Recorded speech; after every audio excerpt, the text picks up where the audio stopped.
150 वर्ष पूर्ण झालेली असल्याने 5 टप्प्यांमध्ये याचे विविध कार्यक्रम आयोजित करावायचे आहेत आणि त्यातलाच आजचा पण एक टप्पा आहे 23 मार्च शहीद दिवसाचा. त्यामुळे आपण वंदे मातरम हे गीत पूर्णपणे आज या ठिकाणी वाजवलं जाणार आहे आणि तदनंतर महाराष्ट्र गीताने सभेला सुरुवात होणार आहे.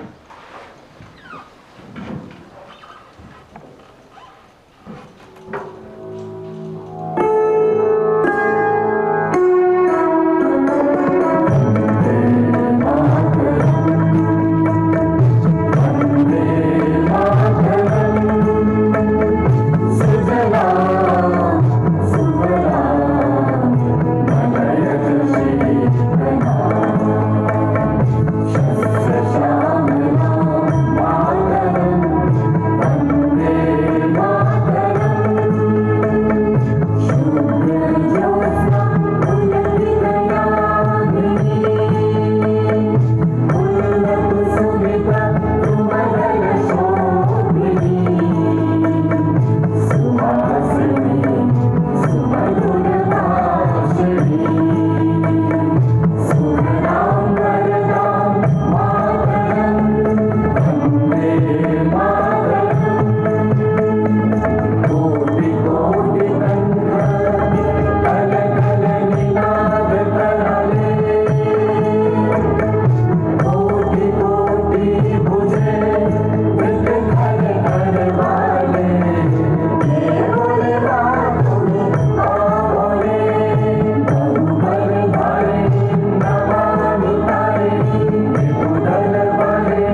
सर्व सन्माननीय सदस्यांच्या मार्च महिन्याच्या तहकूब सभेत स्वागत.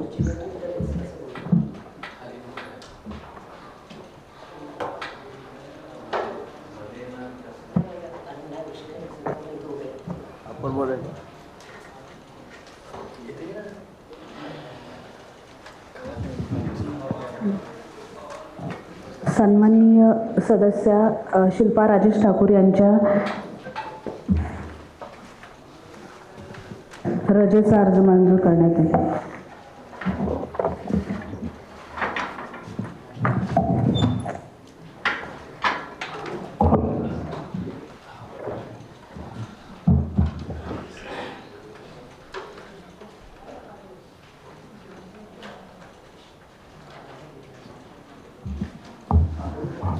सन्माननीय शिवराम पाटील साहेब. आदरणीय महापौर महोदया, सन्माननीय उपमहापौर महोदय, माननीय आयुक्त साहेब, माननीय सभागृह नेते, माजी महापौर, माननीय विरोधी पक्ष नेते आणि सभागृहातील माझे सर्व सहकारी सदस्य, पत्रकार बंधूंनो, महापौर महोदया, की आत्तापर्यंत गेल्या 25 वर्षाच्या कारकिर्दीमध्ये सभागृहामध्ये जे काही अशासकीय विषय आहेत ते विषय कलम 44मध्ये तसं कुठे नमूद केलेलं नाही, परंतु विषयांची एकेका नगरसेवकाने 10-10, 12-12, 14-14 प्रस्ताव त्या ठिकाणी टाकलेले आहेत. कुठेतरी सभागृहाचं एक नियमन व्हायला हवं की पूर्वी 25 वर्ष मला वाटतं ठरावांना एक 3 ते 4 ठराव, उपमहापौर साहेब, प्रश्नावली 5 प्रश्नांची, इथे 18-18 प्रश्न, 18-18 ठराव. तर सभागृहाचं कुठेतरी एक नियम व्हायला हवं आणि त्या दृष्टीने आपण त्या ठिकाणी निर्णय घ्यावा असे मी या सभागृहाच्या वतीनं आपल्याला एक विनंती करतो. बोला. सन्माननीय महापौर महोदया, सन्माननीय उपमहापौर महोदय, सन्माननीय आयुक्त महोदय, सर्व सन्माननीय अधिकारी वर्ग, सचिव महोदया, नगरसेवक, नगरसेविका, पत्रकार बंधू आणि प्रेक्षकगृहातील प्रेक्षक बंधू, या ठिकाणी ज्येष्ठ नगरसेवक शिवराम पाटील साहेबांनी जी सूचना मांडलेली आहे त्यास मी अनुमोदन देतोय. आणि खऱ्या अर्थानं ही महानगरपालिका अस्तित्वात आल्यापासून या सभागृहाच्या बाहेर बसून आम्ही हे सभागृह कसं चालतं हे पाहत आलेलो आणि हे पाहता पाहताच सभागृहात आलेलं आहे. त्यामुळे ही जे पायंडा या सभागृहात पडलेला आहे तो खऱ्या अर्थानं 111 नगरसेवकांचे प्रश्न या ठिकाणी या सभागृहात आले पाहिजे आणि या सभागृहामध्ये चर्चा करून ते सोडवले सुद्धा गेले पाहिजे. आणि म्हणून सन्माननीय शिवराम पाटील साहेबांनी सांगितल्याप्रमाणे 111 सदस्यांनाही, सत्ताधारी पक्षाच्या सदस्यांना पहिलं प्राधान्य, परंतु विरोधात असलेल्या सदस्यांना सुद्धा या ठिकाणी प्राधान्य मिळालं पाहिजे, कारण ते या ठिकाणी जनभावना लक्षात घेऊन या ठिकाणी जनतेचे प्रश्न सोडवण्याकरता सभागृहात आलेले आहेत. त्यामुळे या अजेंड्यामध्ये असं पाहण्यात आलेलं आहे की सगळेच प्रश्न या ठिकाणी म्हणजे एका नगरसेवकाला पूर्वी 5 प्रश्न आणि उत्तर विचारण्याची अनुमती होती, परंतु या ठिकाणी एका सदस्यांना 15, 16, 18 असे प्रश्न विचारण्याची संधी दिलेली आहे. तर महापौरमध्ये नवीन जे सदस्य आलेले आहेत त्यांना या बाबत अवगत नाही आहे, त्यामुळे त्यांना सुद्धा या ठिकाणी या सभागृहात आपली चुणूक दाखवण्याची, आपल्या कार्य करण्याची, या ठिकाणी जनतेचे प्रश्न सोडवण्याची संधी या ठिकाणी उपलब्ध झाली पाहिजे. म्हणून महापौरमध्ये आपल्या माध्यमातून मी या ठिकाणी विनंती करतोय की प्रत्येक सदस्यांना समान संधी या ठिकाणी या सभागृहात मिळालेली असली पाहिजे. तोच प्रश्न या ठिकाणी सन्माननीय सदस्य शिवराम पाटील साहेबांनी मांडलेला आहे आणि त्यांचंच या ठिकाणी आम्ही अनुकरण या ठिकाणी सातत्याने करत आलेलो आहे. त्यामुळे मी आपल्याला विनंती करतोय की प्रत्येक सदस्याला संधी या ठिकाणी मिळवण्याकरता पूर्वीप्रमाणेच 5 प्रश्न आणि 5 ठराव मांडण्याची अनुमती द्यावी ही आपल्याला विनंती. धन्यवाद. सन्माननीय सभागृह नेते, सन्माननीय आदरणीय महापौर, आदरणीय उपमहापौर, आदरणीय आयुक्त, सर्व सन्मान्य सदस्य, आता पाटील साहेबांनी जे 5-5, 8-8 सदस्य ठराव मांडण्याचे ते विषय मांडले होते. आता मला एकच म्हणायचं आहे महापौर मॅडम, त्यावेळेस एखादा सदस्य, स्वीकृत सदस्य जे निवडून आलेल्या नगरसेवकामध्ये 23-23 ठराव टाकू शकतात का, याच्या संदर्भात आम्हाला खुलासा करा. परत बोलायला संधी. सन्माननीय सभागृह नेते, बोलायचं आपल्याला, बोला. सन्माननीय महापौर मॅडम, उपमहापौर, आयुक्त, इतर सभागृहातील सर्व सदस्य, पत्रकार मित्र, आज आपल्या सभागृहात मी ह्या वेळेला नवीनच आलेला आहे, पण गेले 30 वर्ष मी सभागृहाच्या बाहेरून सगळं बघत आहे. आज अशी परिस्थिती आहे की श्रीकृत नगरसेवक जर कायद्यात असं आहे का की त्यांना पुरी नवी मुंबई बहाल केली आहे की त्यांनी कुठे बी करायचं, मग आम्हाला लोकप्रतिनिधीमधून लोकांनी का निवडून दिलं, कशासाठी दिलं? हे स्वीकृत सदस्य येतात, दिघ्यापासून कालव्यापर्यंत कुठेही ठराव टाकू शकतात. हा कुठं कायदा आहे का? त्यांना कुठले अधिकार आहेत? आणि ते लोक जर स्वतःची मनमानी करत असेल, स्वतःच्या जे स्वतः सहभागात येऊ शकले नाहीत असे लोक जर कुठल्या खुन्नसपोटी, कुठल्या ह्याच्यापोटी जनतेची दिशाभूल करत असतील, आमची जर दिशाभूल करत असतील, तर ते ह्या कायद्याला धरून, बाबासाहेबांच्या घटनेला धरून कुठं मला वाटतं व्यवस्थित चाललेलं नाही. पण ह्यांना वाटतं की हम करोशी कायदा आम्ही दादागिरी करू. पण तुम्हीच सांगता की सभागृहात दादागिरी झाली नाही पाहिजे, हे झालं नाही पाहिजे. पण कदाचित जर असं होत असेल, महापौर महोदया, आपण एवढं चांगलं अध्यक्षपद भूषवता, एवढं चांगलं सभागृह चालवता, आमचे बी स्वीकृत सदस्य आहेत, त्यांनी बी असंच करावं का? आम्ही बी प्रत्येकाच्या वाटात 10 विषय टाकावे का?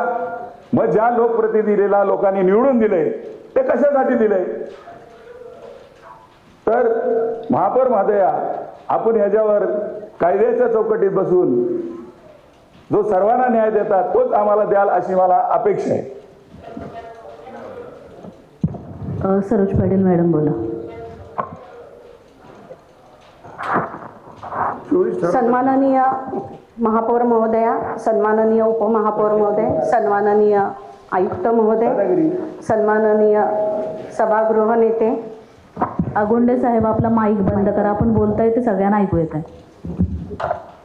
सन्माननीय विरोधी पक्षनेते, सभागृहातील सर्व सन्माननीय सदस्या, पत्रकार बंधू भगिनी आणि प्रेक्षकगृहातील प्रेक्षक वर्ग.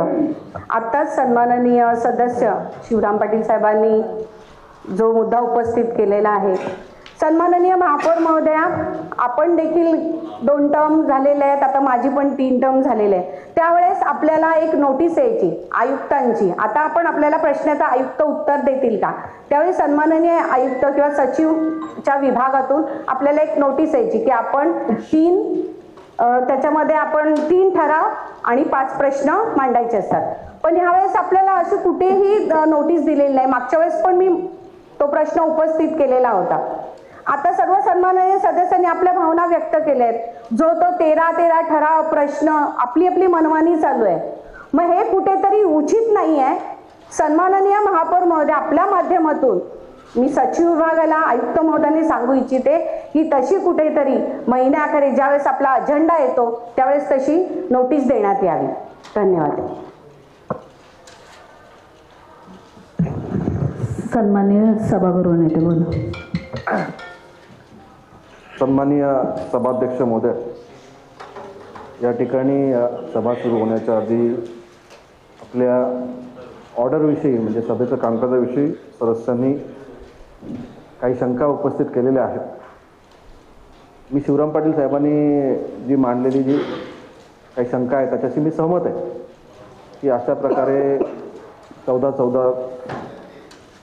ठराव येतात, पण तो त्यांचा अधिकार आहे. पण आपण देखील अशी कुठली एक बाउंड्री टाकली तर निश्चितच प्रत्येकाला एक समान अधिकार त्या ठिकाणी भेटेल. तुम्ही नियमाप्रमाणे काम करताय याचा मला आनंद आहे. 5 प्रश्न टाकायचा अधिकार आहे आणि ठरावाविषयी तशी काही तरतूद त्या ठिकाणी दिलेली नाही नियमात. त्यामुळे आपण सर्वांना न्याय देण्याच्या भूमिकेने सर्वच्या सर्व ठराव हे आजच्या या अजेंडावरती त्या ठिकाणी घेतले. आपला मानस त्या ठिकाणी सर्वांना न्याय देण्याच्या दृष्टीने अतिशय योग्य आहे. पण निश्चितच शिवराम पाटील साहेबांनी जो मांडलेला सूचना आहे त्या अनुषंगाने आपल्या या नियमामध्ये कुठेतरी संशोधन होणं गरजेचं आहे. नियम दुरुस्ती होणं त्या ठिकाणी आपल्याला गरजेचं आहे. त्यामुळे पुढील महासभेमध्ये आपले नियम जे 1995ला त्या ठिकाणी बनवले गेले होते त्यामध्ये सुधारणा होण्याचं, कारण की 26 वर्ष झाली त्या ठिकाणी, आपलं 31 वर्ष झाली हे नियम त्या ठिकाणी बदलले नाही. आता टेक्नॉलॉजी बदलले, सर्व कार्यकाळ बदलला आहे. त्यामुळे त्या हिशोबाने आपल्याकडे त्याच्यामध्ये सुधारणा होणं गरजेचं आहे. पुढील सभेमध्ये आपण सुधारणा विषयक आपण त्या ठिकाणी करू. पण ज्याप्रमाणे आता शिवराम पाटील साहेब बोलले की आता आपण आपापसामध्ये विचार करून की प्रत्येकाने किती सदस्यांनी किती ठराव टाकले पाहिजे ते तर पहिला निश्चित करून टाकू. गटनेता वगैरे त्या ठिकाणी आपल्या सदस्यांना सांगतील की आपण प्रत्येकाने 3 ठराव टाकायचे की 4 ठराव टाकायचे, ते आपण आपली इंटरनल अरेंजमेंट पद्धतीने त्या ठिकाणी करायचं आहे. त्याचबरोबर आता माझी गटनेते हदंगर साहेबांना विनंती आहे की आपण जर आपल्या सदस्यांना त्या ठिकाणी आपण माहिती द्यावी. स्वीकृत सदस्य काय काय मांडू शकतात. स्वीकृत सदस्याला फक्त कायद्यांमुळे फक्त मतदान करण्याचा अधिकार नाही, पण त्यांचे प्रश्न, ठराव बिराव वगैरे सगळं मांडण्याचा त्या ठिकाणी अधिकार आहे. पॉइंट ऑफ ऑर्डर हा पण अभ्यास करून घ्या. जरा पॉइंट ऑफ ऑर्डर मला बोलू दे ना, ऐकून घ्या. एक मिनिट बोलू दे ना. स्वीकृत सदस्याला अभ्यास करून घ्या पहिला. ऐका, आम्ही निवडून आलोय, अभ्यास करून घ्या. पॉइंट ऑफ ऑर्डर तुम्ही कुठलाही घेऊ शकता. माझा अधिकार दाबू नका. माझा अधिकार दाबू नका. अरे गटनेत्यांना पहिलं बोलू द्या, त्यांचं पहिलं म्हणणं ऐकून घ्या ना.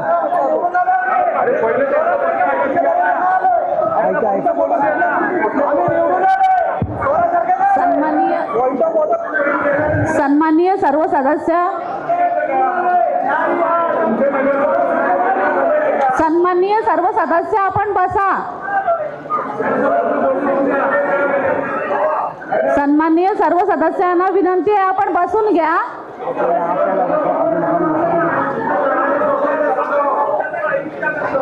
सन्माननीय सर्व सदस्य बसून घ्या. पॉइंट ऑफ ऑर्डर वर आपल्याला बोलू देण्यात येईल.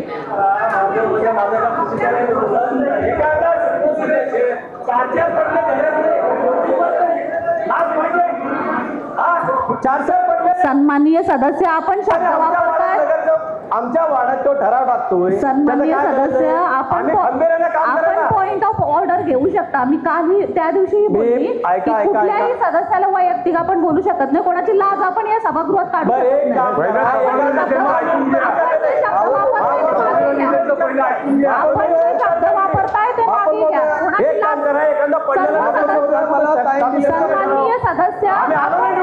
सन्माननीय सदस्य आपण निवडून आलेला आहात. मान्य सभागृह नेते आपण बोलणं चालू ठेवा.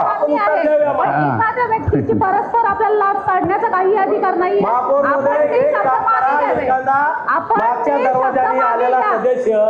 आधी शब्द मागे घ्या. आपण आधी शब्द मागे घ्या. आपण एखाद्या सदस्याची लाभ काढू शकत नाही. आपण आधी शब्द सभागृह नेत्यांनी आपलं बोलणं पूर्ण करावं. आपण आधी शब्द मागे घ्या. आपण एखाद्या सदस्याची लाभ उत्तर पहिल्या तुम्ही द्या. सन्माननीय विरोधी पक्षनेते, आपल्याला मी विचारते, आपण ज्येष्ठ आहात, एखाद्या सभागृहामध्ये एखाद्या सदस्याची आपण लाच काढू शकतो का? हे शब्द वापरले जाऊ शकतात का? एक काम करा, एखाद्या सदस्याने दुसरे ठराव टाकू शकता का? आपण फक्त बसा, मी आपल्याला कुठलाही लाच देते. आपण सन्माननीय सुरेश कुलकर्णी, सन्माननीय अध्यक्ष मॅडम, महापौर मॅडम, बघा सुरेश कुलकर्णी पण एक सदस्य आहे. हो, मान्य आहे मला. त्यांच्या पण काय भावना आहे. एक 4 नगरसेवक ते त्यांच्या वॉर्डमध्ये निवडून आलेले आहेत. 4 पॅनल पूर्ण निवडून आलेले आणि त्यांच्या पॅनलमध्ये जर एखादा उमेदवार पडला असेल तो स्वीकृत आलाय, पण त्याने 18 त्यांच्या प्रभागामध्ये 18 एक सुरेश 24 हे मांडावं. मॅडम हे एक कितपत करा. आणि त्यांनी तिथं काय त्यांनी पॉइंट ऑफ ऑर्डर काढला ना, सभागृह नेत्यांनी लगेच अभ्यास करून या भाषा प्रत्येक वेळेस अभ्यास करून की आम्ही का असंच इथं सभागृहामध्ये आलोय का? हे बघा, हे शब्दाला शब्द हे वाढत जातात मॅडम, शब्दाला शब्द वाढत जातात. आपल्याला विचारलं एखाद्या सदस्याची लाच काढणे हे योग्य आहे का? फक्त एवढंच सांगा, योग्य आहे का? ठीक आहे, त्याच्यात अवधानाने त्यांच्या याच्यातून शब्द निघाला असेल. सदस्याला सन्मानपूर्वक बोलायला देते. शब्द मागे घेतील विषय मी प्रत्येक सदस्याला सन्मानपूर्वक बोलायला देते. त्यांनी फक्त ते शब्द मागे घेतले. मी शब्द मागायचे, पण हे मला तुम्ही उत्तर द्यावे, बस एवढंच. हे एवढं म्हणजे बोला. सभाध्यक्ष महोदय, माझी आपल्याला विनंती आहे की आपण हे सभागृह चालवत आहात. पॉइंट ऑफ ऑर्डर हा फक्त नियमाने कुठलं गोष्ट चालत नसेल त्या बाबतीत घेतली जाते. पॉइंट ऑफ ऑर्डर म्हणजे मी बोलत असेल तर त्यामध्ये व्यत्यय आणून स्वतः बोलणं हे पॉइंट ऑफ ऑर्डर नसतं. त्या बाबतीत आपण त्या ठिकाणी लक्ष घालणं गरजेचं आहे. साहेब, आपण पण उत्तर द्यायचे ना, महापौर उत्तर देते ना, तुम्ही कशाला उत्तर? तुम्ही आता बोलू नका माझ्या खाली. उत्तर आपण तुम्ही बोलू नका खाली. महापौर आहेत ना विचारायला. सन्माननीय सदस्य, मला काय बोलायचं मी बोलेन. सभागृह नेत्यांचं बोलणं झाल्यावर मी उत्तर देणार आहे. मी काय बोलावं तो माझं मत आहे. तुम्हाला त्या ठिकाणी बोलू दिलं, काय कायद्याची बाजू आहे, काय कायद्याच्या विरुद्ध आहे ते तुम्हाला थांबवलं नाही. त्या बाबतीत तुम्हाला पूर्णपणे तुमचं म्हणणं सभागृहाने ऐकलं, पण तुमच्या मनासारखं काही ऐकायला भेटलं नाही. त्यामुळे तुम्ही जर पॉइंट ऑफ ऑर्डर करून उभं राहत असाल तर तो माझ्या अधिकारावरती गदा आहे. सभाध्यक्ष महोदय, त्या बाबतीत आपण त्या ठिकाणी निर्णय घेतला पाहिजे की जर सदस्य कुठले ऐकत नसतील आणि अशा प्रकारे फक्त पॉइंट ऑफ ऑर्डर घेऊन फक्त माझ्या बोलण्यामध्ये व्यत्यय आणत असतील तर त्या बाबतीत आपल्याला कठोर त्या ठिकाणी कारवाईचं बगडा घ्यायला लागेल.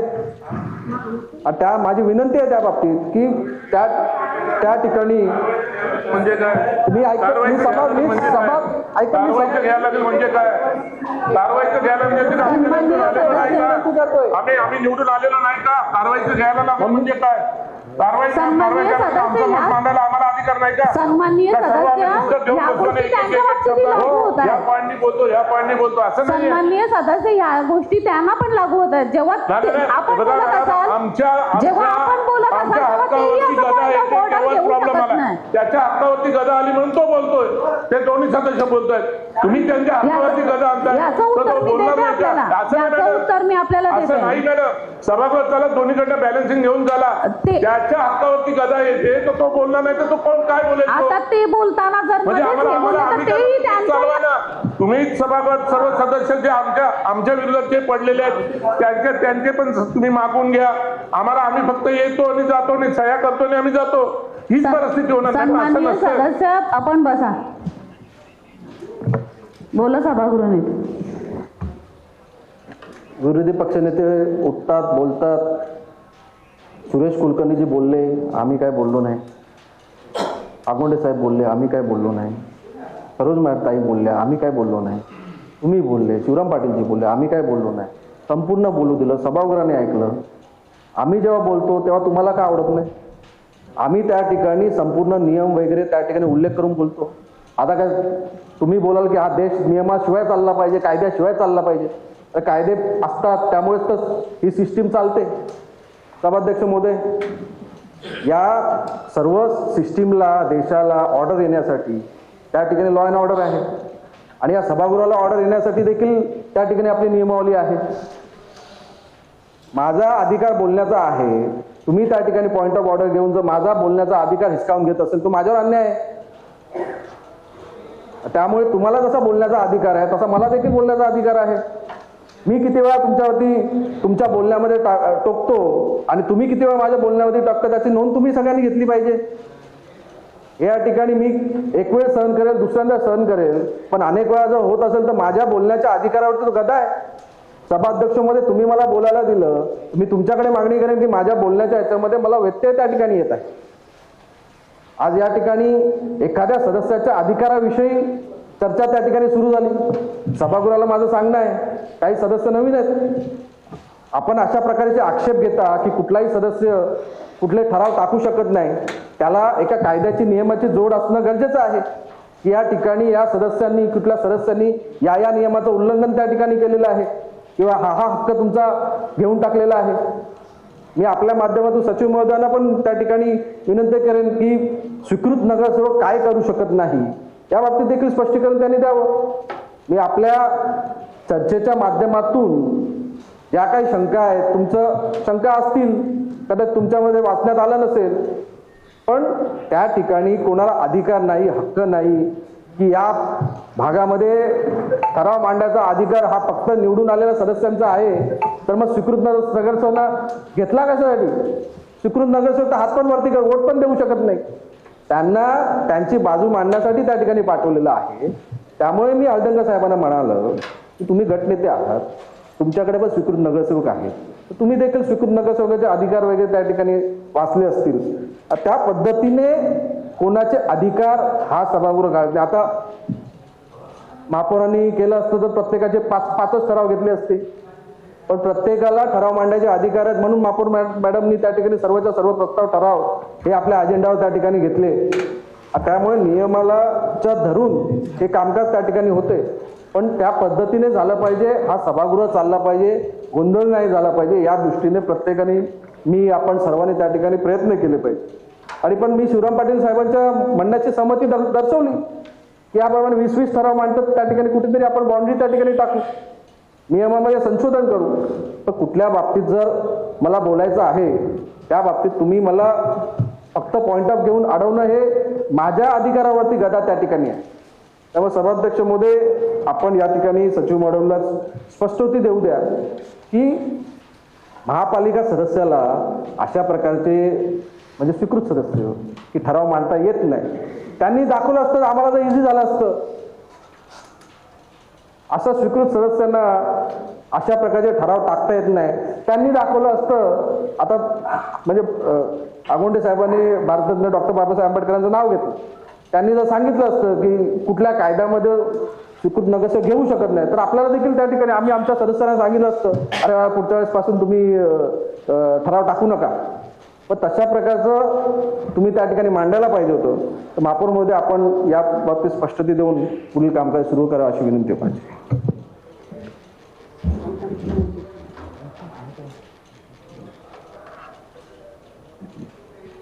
सचिव मॅडम.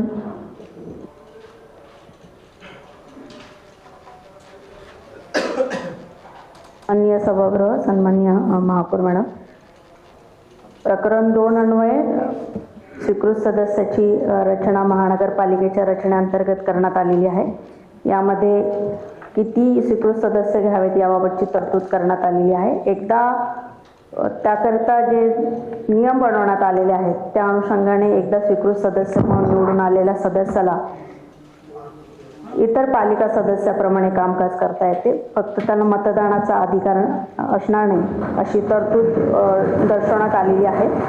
तथापि पुढील चर्चा ठराव आणि प्रश्नाच्या अनुषंगाने व्हावी अशी विनंती आहे.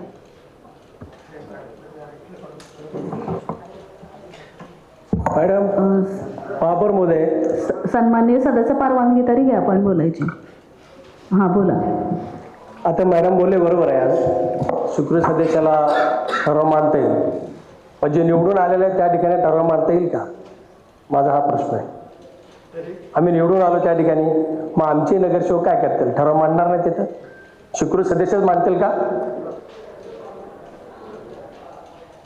तसं काय नियम आहे का तसा? मग आम्ही घरी बसते का? सचिव मॅडम बोला. पुरा पहिल्याचे नगरसेवक सगळे घरी बसतील ना, मग स्वीकृत सन्माननीय सदस्य सदस्य सचिव मॅडम उत्तर देतात आपल्याला. पालिकेचे जे नियम बनवण्यात आलेले आहेत ते सर्व निवडून आलेले सदस्य आणि स्वीकृत सदस्य यांना समान ठराव मांडण्याची आणि प्रश्न विचारण्याची संधी देण्यात आलेली आहे. सन्माननीय सदस्य, आपल्याला बरेच विषय अजून बाकी आहेत, प्रत्येकांचं बोलून झालंय. एकदा मी सांगते तुम्हाला काय ते आणि त्याच्यानंतर आपण ठराव सुरू करूया. मी उत्तर देते ह्याच्याविषयी. स्वीकृत सदस्य आताच सचिव मॅडमनी सांगितलं.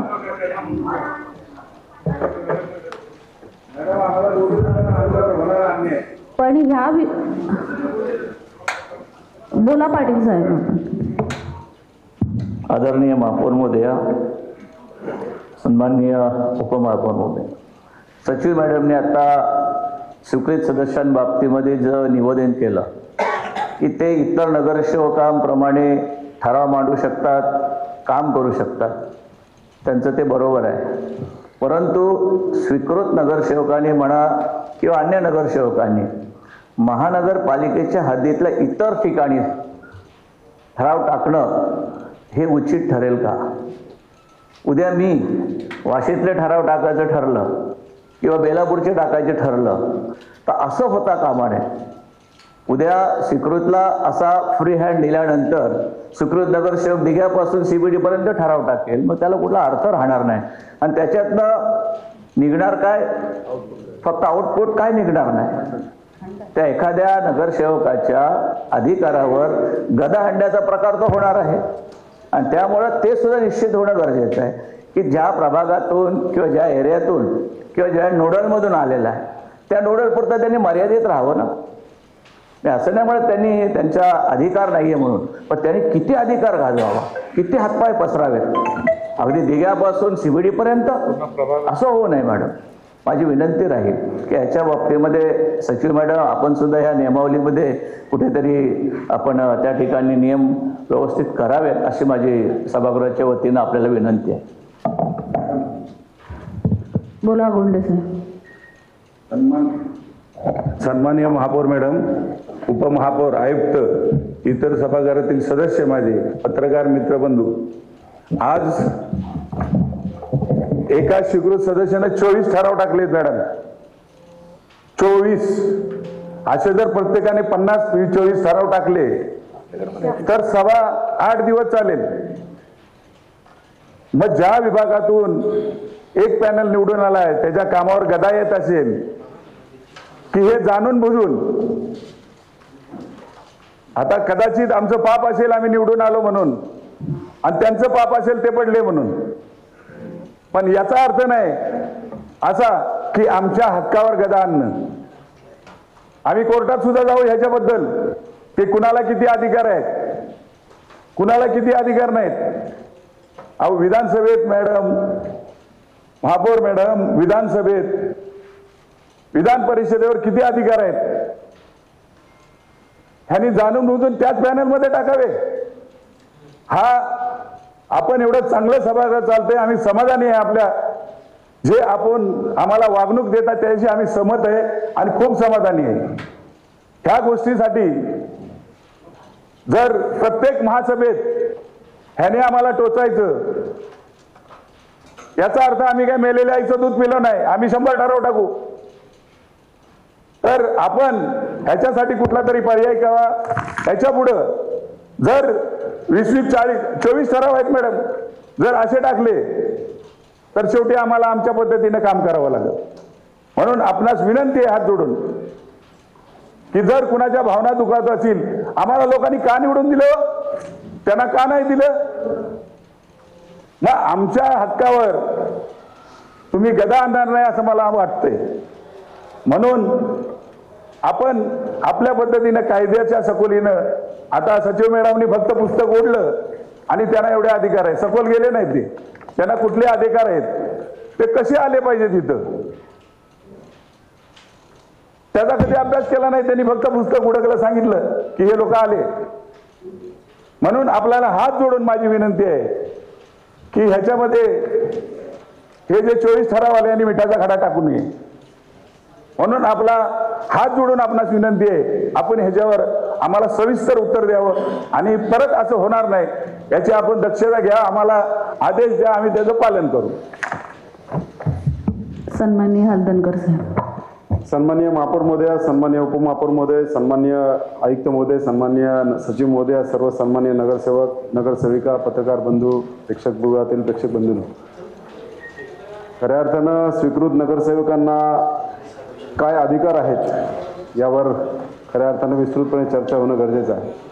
सन 2010 साली मी विरोधी पक्षनेता असताना ज्या नवी मुंबई महानगरपालिकेतील स्वीकृत नगरसेवकांना निधी उपलब्ध नव्हता, तत्कालीन स्वीकृत नगरसेवकांनी, आताही या सभागृहात स्वीकृत नगरसेवक माझ्यासोबत या ठिकाणी काम करणारे सुरेशजी भिलारे साहेब, मी मुंबई महापालिका, पिंपरी चिंचवड महापालिका आणि पुणे महापालिका या ठिकाणी जाऊन स्वीकृत नगरसेवकांचे अधिकार काय हे विस्तृतपणे लेखी स्वरूपात घेऊन सचिव विभागाला आपल्या दिले. म्हणजे तिन्ही महापालिकेचे पत्र या सचिव विभागाला दिले आणि वानखेडे साहेबांनी, तत्कालीन आयुक्त साहेबांनी आदेश काढला की खऱ्या अर्थानं जर या स्वीकृत नगरसेवकांना सभागृहामध्ये बोलण्याचा अधिकार असेल तर त्यांना त्या नगरसेवक निधी इतर महापालिकेच्या दृष्टिकोनातून मिळतंय तर आपली महापालिकेने सुद्धा द्यावं. म्हणून सन 2012 साली या आपल्या स्वीकृत नगरसेवक निधी मिळाला. परंतु कुठल्याही महानगरपालिकेमध्ये ठराव मांडण्याचे अधिकार आजही या महापालिकेत नियम सुरू झाल्यापासून नियमच शिकतोय, परंतु कुठेच असं विस्तृतपणे लिहिलं नाही की अमुक एक नगरसेवकाच्या निवडून आलेल्या नगरसेवकाच्या प्रभागात कामांचा ठराव मांडण्याचा अधिकार या ठिकाणी तुम्ही दिलेला आहे. तो या ठिकाणी महापौरमध्ये सचिव महोदयाने जो या ठिकाणी अधिकार वाचून दाखवला त्या वाक्यामध्ये पुन्हा एकदा मी त्यांना रिपीट करायला सांगेल की वाक्य रचना मराठी आहे, जसे वळवाल तशी वळेल. या ठिकाणी स्वीकृत नगरसेवक ठराव मांडण्याचे अधिकार आहेत, परंतु कुठल्या निवडून आलेल्या नगरसेवकाच्या प्रभागातले नाही आहेत. त्यांनी या ठिकाणी नागरिकांच्या हितासंदर्भातले ठराव ते मांडू शकतात, परंतु ज्या ठिकाणी निवडून आलेले नगरसेवक आहेत त्यांच्या अधिकारावर गदा आणण्याचे काम या सभागृहात होऊ शकत नाहीत. तशा प्रकारे कायद्यामध्ये तरतूदच नाहीये. त्यामुळे महापौर महोदय आपल्या माध्यमातून मी विनंती करेन, इतर महानगरपालिका ज्याप्रमाणे नियमाच्या अधीन राहून काम करते त्याप्रमाणे स्वीकृत नगरसेवकांना सुद्धा या ठिकाणी तसे अधिकार या ठिकाणी दिले गेले पाहिजे. किंबहुना या सभागृहामध्ये भांडण लावण्याचं काम निश्चित स्वरूपात आजपासून सुरू झालंय आणि त्याचा शेवट वाईट होईल हे मी या ठिकाणी आवर्जूनपणे आणि छातीठोकपणे सांगेन. जर या ठिकाणी कायद्यानं आणि सभागृह शांततेनं आणि कसल्या प्रकारचे वादविवाद न होता निवडून आलेल्या सन्माननीय सदस्यांचा आदर राखून स्वीकृत नगरसेवक म्हणून पक्षाने दिलेल्या न्यायानुसार त्यांनी या ठिकाणी सभागृहात काम करावं. त्यांच्यासोबत आम्ही आहोत, परंतु अधिकाराचा विषय ज्या वेळेला या ठिकाणी चर्चेला येईल त्यावेळेला निश्चित स्वरूपात या अधिकाराचा गदा हा निवडून आलेला नगरसेवकावर होऊ नये या मताचा मी आहे आणि हे मत मी या सभागृहात मांडतोय. म्हणून महापौर मध्ये आपल्याला विनंती करेन की सुरुवातीपासून आपण कुठेतरी चुकतोय, ती चुकलेली वाट पुन्हा दुरुस्त केली पाहिजे. आपण पुन्हा चांगल्या रस्त्यावर योग्य दिशेने योग्य मार्गाने या ठिकाणी आलो पाहिजे. म्हणून सर्वमान्य सदस्य शिवराम पाटील साहेबांनी सांगितल्याप्रमाणे या ठिकाणी जी 25-30 वर्षापासून चालत आलेली कार्यप्रणाली आहे त्या कार्यप्रणालीच्या अधीन राहूनच हे सभागृह चालावं अशी आपल्याला विनंती आहे.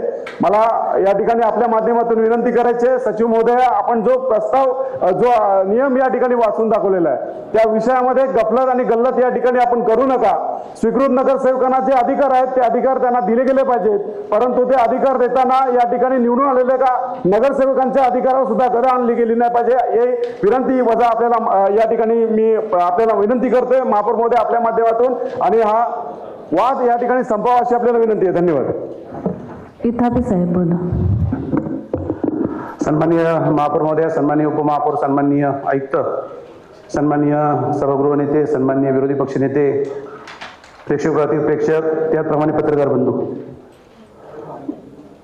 महापौर महोदय, या ठिकाणी जो विषय आहे सभागृह नेत्याला बोलत असताना जो पॉईंट ऑफ ऑर्डरचा एक विषय निघाला, त्याच्यानंतर स्वीकृत सदस्याचा अधिकार, या दोन विषयाच्या संदर्भात जो या ठिकाणी चर्चा विनिमय चालू आहे.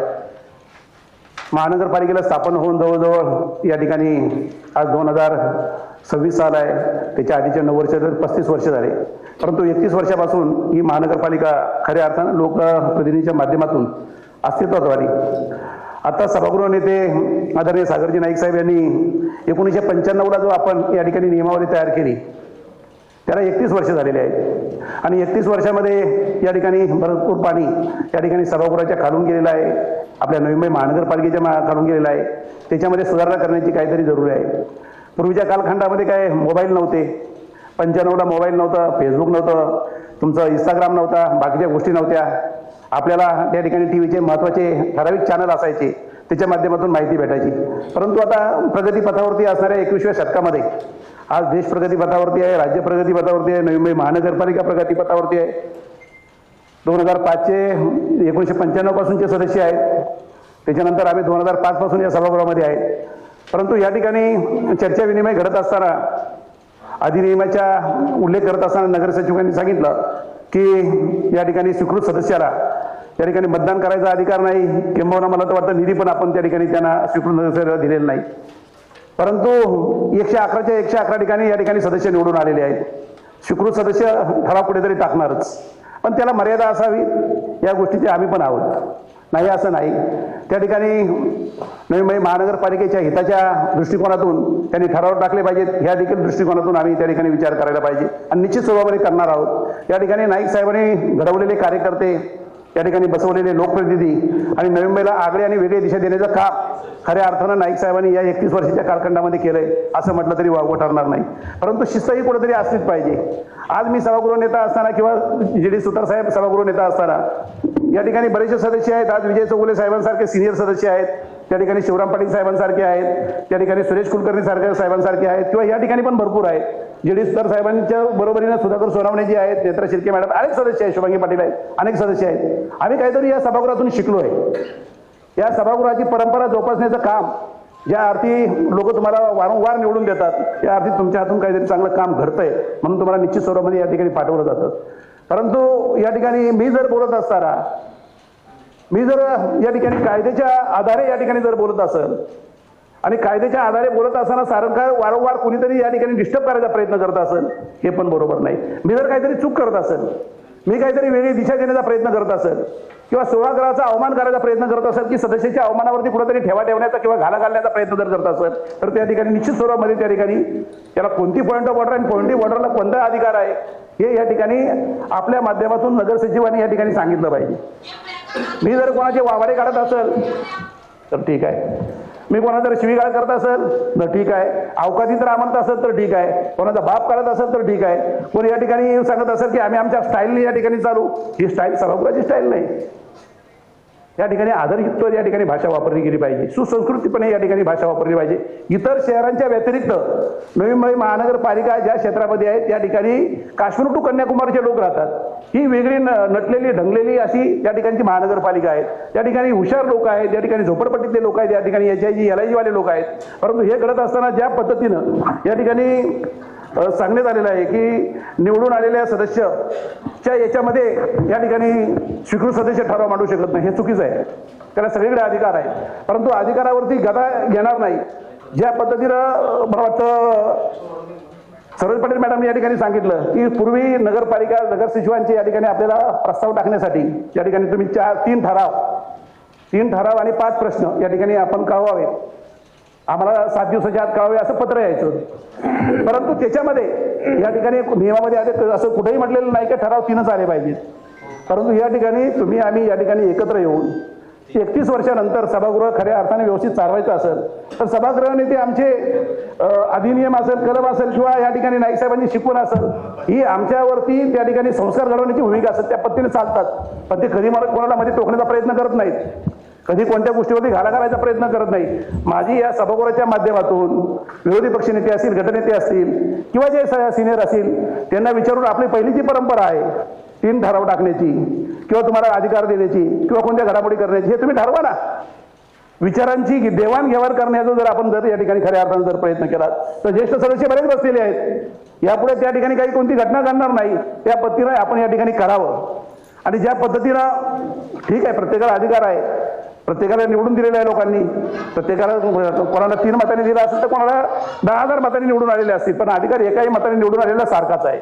आणि त्या पद्धतीनं ते जोपासण्याची भूमिका महापौरमध्ये या ठिकाणी करावं, आपण सगळ्यांना बोलावं. या ठिकाणी सभागृह नेते असतील किंवा विरोधी पक्ष नेते असतील, त्यांचे ज्येष्ठ गटनेत्याच्या व्यतिरिक्त देखील ज्येष्ठ सदस्य असतील, चर्चा विनिमय करून जर त्या या ठिकाणी अधिनियमात जरी काही गोष्टी नसतील, त्या ठिकाणी 3 ठराव टाकायचे असतील किंवा 4 ठराव टाकायचे असेल आपण बनवा आणि त्या पद्धतीने हे सभागृह चालवा अशी माझी आपल्याला विनंती आहे.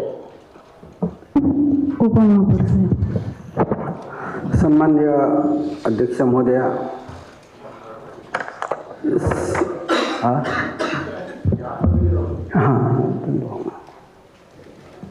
सन्माननीय सदस्य, आता उपमहापौर बोलतात, आपल्यामधले बरेच सदस्य बोलून झाले, आपण पुढच्या वेळी बोलू.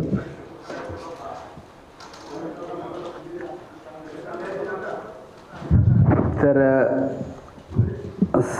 मुद्दा गंभीर आहे आणि भावनिक आहे आणि हक्क आणि अधिकाराचा आहे. सन्माननीय शिवराम पाटील साहेबांनी जो मुद्दा मांडला त्याला अनुमोदन आणि सहमती सन्माननीय सभागृह नेत्यांनी देखील दिलेला आहे.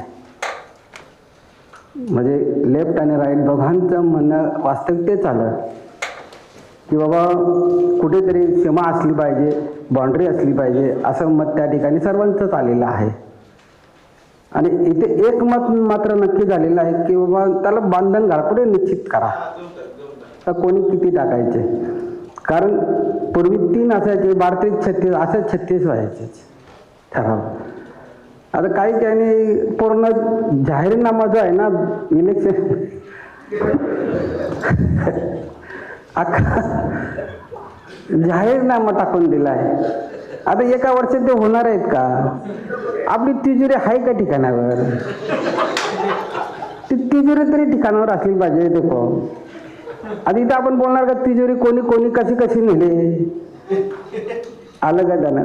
त्याच्यामुळे कोण काठावर आले, कोण ताटावर आले, शेवटी आले जिंकून. हा सन्मान आहे ना शेवटी, आलं का त्यानं? आणि आता द्वारकानाथ भोईर साहेब आता ते तर स्वीकृतच आहेत ना. इकडे बांधलं ते तानात बांधावं लागेल सगळ्यांना. म्हणून त्याच्यासाठी ह्या ठिकाणी जे काही मुद्दे ह्या ठिकाणी आलेले आहेत, की याला एक पर्याय आपण कसं करायचं तुम्ही ठरवा. बाबा काही जे समन्वय समिती असेल सर्वांनी मिळून केलं पाहिजे. जसं इताके साहेब त्या ठिकाणी सांगितलं त्यांनी की सर्वांनी मिळून कसं करायचं. कारण सन्माननीय सभागृह नेत्यांनी सांगितलं की हा 95 सालचा आपला हा नियमावली आहे. कुठेतरी 36 वर्ष झाले सभागृहाला, कुठेतरी बदललं पाहिजे ना. कारण कधी कधी त्या प्रश्नाचं उत्तर ह्यात नाही आहे, या नियमावलीमध्ये नाही प्रश्नाचं उत्तर. मात्र ते प्रश्नाचं उत्तर तर आपण त्यात मांडलं पाहिजे ना. तर या ठिकाणी जे काही धोरणात्मक निर्णय आहे, जे धोरणात्मक निर्णय जसं भूखंड संपादन आहे, शिक्षण मंडळ धोरण आहे, जे धोरणात्मक आहे त्याला आपण मंजुरी देऊ शकतो. आणि ज्या काही अख्खा जाहीरनामा आलेला आहे, घोषणापत्र, घोषणा मॅनिफेस्टो आलेला आहे, त्याला जर तदर समितीकडे जाऊ दे सर्वांचंच. तुम्ही जर तदर समितीमध्ये आहेत, त्या समितीकडे जाऊ दे, समिती त्याचा काहीतरी मिळून निर्णय घ्या, जेणेकरून व्यवस्थित त्याचं समाज नियंत्रण झालं पाहिजे ना काहीतरी, आलं का जाण्यात असं या ठिकाणी घटनेतच आहे. नाही काय पोटात सर्वांच्या पोटात तेच आहे हो, आलं का त्यांना. त्याच्यामुळे काय जे तुमच्या मनात आहे तेच आमच्याच मनात आहे.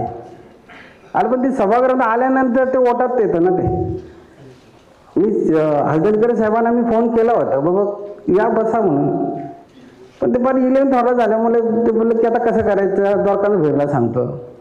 बोलले आता कसं येणार आम्ही, चला ठीक आहे नका ये. सभागृहात आले, शेवटी विषय तोच आहे बघा, आला का जाण्यात. तर माझी विनंती आहे सन्मान्य महापौर महोदयांना, अध्यक्ष म्हणून, की जेवढे जे धोरणात्मक विषय बाजूला ठेवा ते मंजूर करा धोरणात्मक.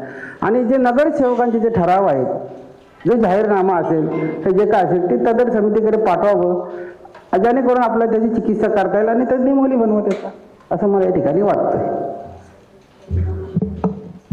सन्माननीय बहुतांश ज्येष्ठ सदस्यांनी आताच स्वीकृत सदस्यांविषयी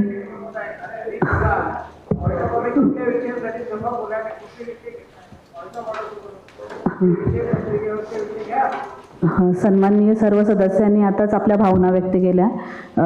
पॉइंट ऑफ ऑर्डर विषयी सांगताना असं बोलते की जेव्हा कायद्याला अनुसरून एखादी गोष्ट होत नसेल, कोणी चुकीचं बोलत असेल किंवा कुठल्या तरी सदस्याचा अपमान होत असेल, तेव्हा पॉइंट ऑफ ऑर्डर लिगली आपण मान्य करून घेऊ. आणि या सभागृहात मी पहिल्या दिवशी बोलले की प्रत्येक सदस्याला बोलायला देईल आणि त्या पद्धतीने आपलं सभागृह चालतं. फक्त ज्येष्ठ सदस्यांनी एवढं लक्षात ठेवा की दुसऱ्या सदस्यांचा मान कुठेतरी कमी होणार नाही किंवा त्यांचा अपमान होईल. स्वीकृत सदस्यांच्या ज्या काही अधिकार आणि त्यांचे कर्तव्य ह्याच्याविषयी सचिव मॅडमनी बोलून दाखवलं, वाचून दाखवलं. आता आपल्या ह्या सभागृहात ठराव आणि प्रश्नांचा झालं तर मी प्रत्येक पक्षाचे गटनेते विरोधी पक्षनेते, सभागृह नेते यांना सांगेन की आपण एकत्रित बसून, मी स्वतः उपमहापौर बसतील, आपण एकत्र बसून ठरवूया की किती ठराव आणि किती प्रश्न याच्या पुढे सदस्य मांडत जाईल. कारण जसं म्हणजे दोन्हीकडच्या सदस्यांनी 5 पेक्षा जास्त ठराव बऱ्याच जणांचे आलेले आहेत, ते विरोधातले असो किंवा या पक्षातले असो, म्हणजे दोन्ही पक्षातल्या लोकांकडून एकतर कसं झालेलं, मागच्या 5 वर्षात आपला सभागृह भरला नव्हता. प्रत्येकाच्या भावना आहेत की माझ्या प्रभागातली कामं जास्तीत जास्त व्हावी, कदाचित त्या भावनेतून असं झालं असेल. पण यापुढे आपण ते नियम घालून देऊ आणि त्या पद्धतीने गृहात ठराव मांडले जातील. आपण आता विषयाकडे वळूया. ठराव क्रमांक 10 ते 14 सन्माननीय सभागृह नेते मांडतील. माझी सभाध्यक्ष महोदय विनंती आहे की जो विषय क्रमांक 10 आहे ना, तो जर आयुक्त साहेब असतील तर त्यांचा अभिप्राय गरजेचा आहे त्या विषयासंबंधी, तर आयुक्त महोदय असते तर तेव्हा तो घ्यावा. तर मी 11 नंबर मांडतो. ठीक आहे. महापालिकेच्या मुख्यालय व संलग्न परिसर व्यवस्थापन सुविधा उभारणी, प्रोटोकॉल व शहर स्तरीय सांस्कृतिक जनजागृती उपक्रम या संबंधात महापौरांना प्राधिकृत करण्याबाबतीतचा मी हा एक ठराव मांडत आहे. आणि मग मी बोलतो नंतर. विषय क्रमांक 11 जो सभागृह नेत्यांनी ठराव मांडला त्याला अनुमोदन देतो. आपल्या महापालिकेच्या कायद्यामध्ये विविध प्राधिकरणं त्या ठिकाणी आहेत. त्यामध्ये महापौर हे एक प्राधिकरण आपल्या कायद्यान्वये आहे.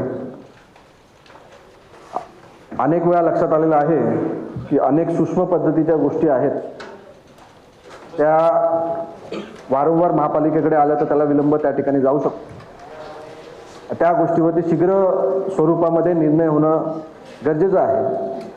त्याचबरोबर लोकांच्या निगडीत जे विषय आहेत, जनजागृतीचे कार्यक्रम असतील, सांस्कृतिक कार्यक्रम असतील किंवा कुठला सण साजरा करायचा विषय असेल, त्या दृष्टीने त्वरित काही निर्णय झाले. जसं आता गुढीपाडवा झाला, गुढीपाडव्याला त्या ठिकाणी आपल्या महापालिका मुख्यालयाला रोषणाई होणं आवश्यक होतं, पण आपल्या महासभा नाही झाली त्यामुळे आपण तो निर्णय घेऊ शकलो नाही. पण अशा प्रकारचे काही त्वरित निर्णय घेणं आणि त्यासाठी आणि विविध कार्यक्रम आणि त्याचबरोबर ही महापालिका मुख्यालय जिथे आपण आपलं सभागृह चालतं त्या ठिकाणी अनेक त्रुटी आणि अनेक रिपेअर वर्क होणं गरजेचं आहे. आता इथेच बघितलं तर कार्पेटची अशी दुरावस्था त्या ठिकाणी झालेली आहे. तर अशा रिपेअरिंग वगैरे वर्क वारंवार महापालिकेकडे सभेमध्ये आलं तर निश्चितच त्याला विलंब होत जाईल. त्यामुळे या परिसरामध्ये काही एक निदर्शन आणून देतो की आपल्या अतिशय सुंदर असं महापालिकेचं मुख्यालय कोणाचंच नसेल अशा प्रकारचं मुख्यालय आहे. पहिला आपण नवी महापालिकेचं नाव आपलं बॅकलीड पद्धतीने होतं. आता ते काय जाणू माहीत आयुक्त महोदयाने काय वाटलं ते कुठल्या हॉस्पिटलप्रमाणे लाल कलर करायचं त्या ठिकाणी करायचा निर्णय घेतला.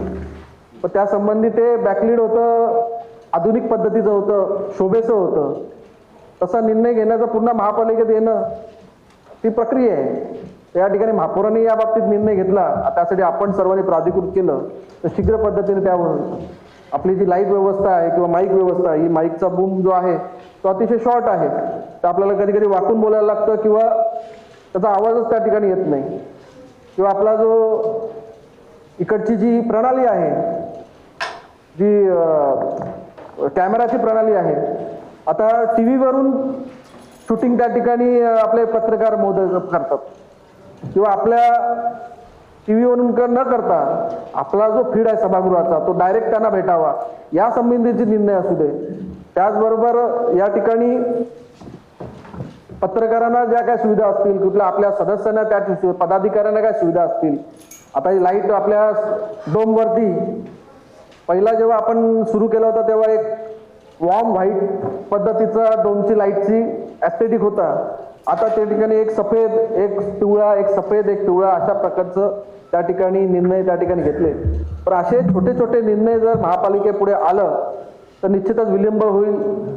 जर हे अधिकार आपण महापौर महोदयांना प्राधिकृत केलं तर निश्चितच हे निर्णय व्हायला गती भेटेल. त्यामुळे प्राधिकृत करण्याची तरतूद जे अधिकार देण्याची तरतूद आपल्या महापालिकेच्या कायद्यामध्ये आपल्याला महापालिकेने दिलेलं आहे आणि या संबंधी संपूर्ण निर्णय घेतल्यानंतर आर्थिक तरतूद आहेत ते आयुक्तांनीच त्यांच्या लेवलवरती करायची आहे आणि या माध्यमातून गतीने आपल्या दृष्टीने त्या ठिकाणी काम होतील असा मला विश्वास आहे आणि एक आपला लोकप्रतिनिधींच्या माध्यमातून हे मुख्यालय त्या ठिकाणी चालेल आणि आपल्या ज्या सोयीसुविधा आहेत लोकप्रतिनिधींच्या या दृष्टीने निर्णय शीघ्र स्वरूपात घेण्यासाठी मदत होईल.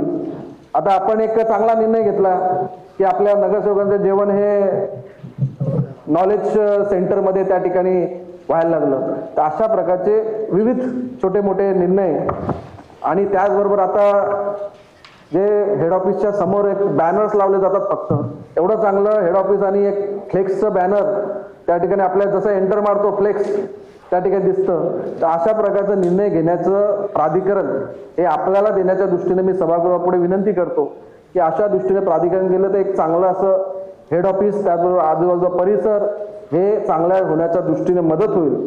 त्याचबरोबर सण गुढीपाडवा सण साजरा करायचा आहे, दसऱ्याचा सण साजरा करायचा आहे किंवा न्यू इयर साजरा करायचा आहे, शिवजयंती साजरा करायची आहे. अशा प्रकारचे विविध सण आपल्या माध्यमातून साजरे आपण त्या बाबतीत पुढाकार घेऊन करावं. त्यासाठी आपण हा निर्णय घ्यावा जे विविध सण साजरे करण्याच्या दृष्टीने. त्यासाठी देखील आपण महापालिकेला विनंती करतो की त्या दृष्टीने आपण प्राधिकृत करावी. तर या सर्व बाबतीत म्हणजे महापालिका व संलग्न पोलीस व्यवस्थापन अंतर्गत सुविधा फर्निचर व सादरीकरण म्हणजे ज्या काही शोभेच्या वस्तू वगैरे त्या सिलेक्शन करण्यासाठी सुविधा उभारणं दुरुस्ती या लघु बांधकामे या संबंधी राज्य आणि राष्ट्रीय कार्यक्रमाचे प्रोटोकॉल जे त्यांनी दिलेले आहेत त्या पद्धतीने आपले कार्यक्रम होण्याच्या दृष्टीने कोणाच्या माध्यमातून ते व्हावे, कोणी करावे, कधी करावे या दृष्टीने. त्याचबरोबर नागरिक सहभाग कुठल्या अवेअरनेस पद्धतीचं झाडे लावा झाडे जगवा पर्यावरण दिन असो अनेक असे जनजागृतीचे कार्यक्रम त्याचबरोबर सांस्कृतिक उपक्रम हे आपल्या माध्यमातून व्हावे. त्याची अंमलबजावणी प्रक्रिया निविदा आर्थिक मर्यादा या सर्व गोष्टी मी या प्रस्तावामध्ये त्या ठिकाणी नमूद केलेल्या आहे आणि या बाबतीत सर्वोच्च अधिकार हे सभागृहाकडे अबाधित राहतील या दृष्टीने मी सभागृहापुढे या सर्व बाबींसाठी महापौर प्राधिकरण म्हणून त्यांना प्राधिकृत करावे अशा प्रकारचा ठराव या सभागृहापुढे मांडत आहे. त्याच्या बाबतीत चर्चा त्या ठिकाणी करावी अशी विनंती आहे. सन्माननीय शिवराम पाटील साहेब. आदरणीय महापौर महोदय, आदरणीय उपमहापौर महोदय, आयुक्त साहेब, सभागृहातील सर्व माझे ज्येष्ठ सहकारी सर्व सदस्य, महापौर महोदय, आपल्याला अधिकार प्रदान करण्याबाबतीमध्ये आमचा काही तसा विरोध नाही आहे. कारण आपण या सभागृहाचे सर्वोच्च व्यक्ती आहात, या शहराच्या प्रथम नागरिक आहात. परंतु अशा प्रकारचं प्राधिकरण निवडत असताना कुठेतरी आपण हुकुमशाहीकडे चाललोय का? कारण हे आदेश हे जर बोंडकोड्या गावातून निघत असतील आणि ह्या सभागृहापुढे येत असतील तर हे कितपत योग्य आहे? या ठिकाणी हा जो ठराव आलाय आदरणीय माजी महापौर आणि सभागृह नेते यांच्याकडून, त्याच्यावर ह्या ठरावाच्या बाबतीमध्ये कार्यालय रामचंद्र निवास बोंडकोडे गाव कोपरखेरणे नवी मुंबई म्हणजे ह्याला काय म्हणावं?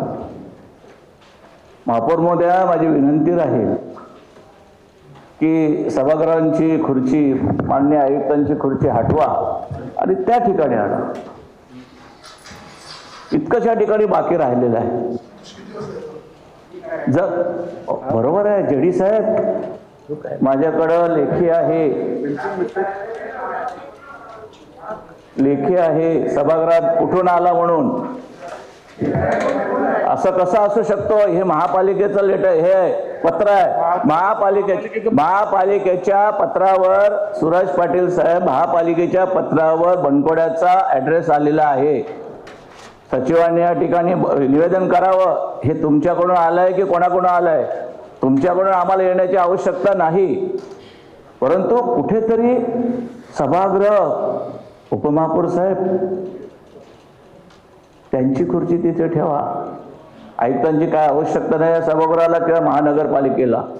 त्याच्यामुळं माझी मागणी आहे की किती वेळा आपण खालून बोलाल, तिथल्या तिथे आम्हाला मार्गदर्शन करा. आपण विधिज्ञ आहात, प्रत्येक गोष्टीचं ज्ञान आपल्याला आहे, प्रत्येक कायद्याचं ज्ञान आपल्याला आलेलं आहे.